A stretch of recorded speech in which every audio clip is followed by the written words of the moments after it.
अहो तुम्हाला सांगतो, मी माझ्या लग्नाची एवढी वाट बघितली नाही, एवढी श्रावण महिना संपायची बघितली. काय सांगू तुम्हाला. अहो मी श्रावणातला 1 महिना काढायला पार माझ्या नाकीनं आली. व्हेज खाणारे लोक आयुष्य कसं काढत असतील राव, काय कळत नाही बाबा. अहो मला श्रावणातला रविवार एवढा कठीण गेलाय, आयुष्यात मला कोणता पेपर एवढा कठीण गेला नाही. काय सांगू तुम्हाला.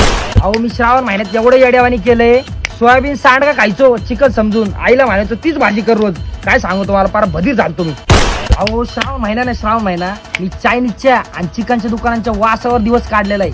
सकाळ ते संध्याकाळ नुसतं दुकानांच्या बाहेर वाचायचो, नुसतं वास घ्यायचो, फुल पोट भरायचं मला तसंच. अहो तुम्हाला काय सांगू, मी श्रावण महिन्यात झोपलो का मला स्वप्नात डायरेक्ट कोंबड्यांचाच आवाज यायचा. काय सांगू तुम्हाला. अहो तुम्हाला काय सांगू, माझा जीव फार हितपर्यंत आलता. अधिक महिना प्लस श्रावण महिना, अजून 4-5 दिवस जर श्रावण महिना संपला नसता ना, मी कदाचित येडाच झाला असतो. मला डायरेक्ट यारवाड्याच्या इस्त्याला टाकावं लागलास मला वाटतं.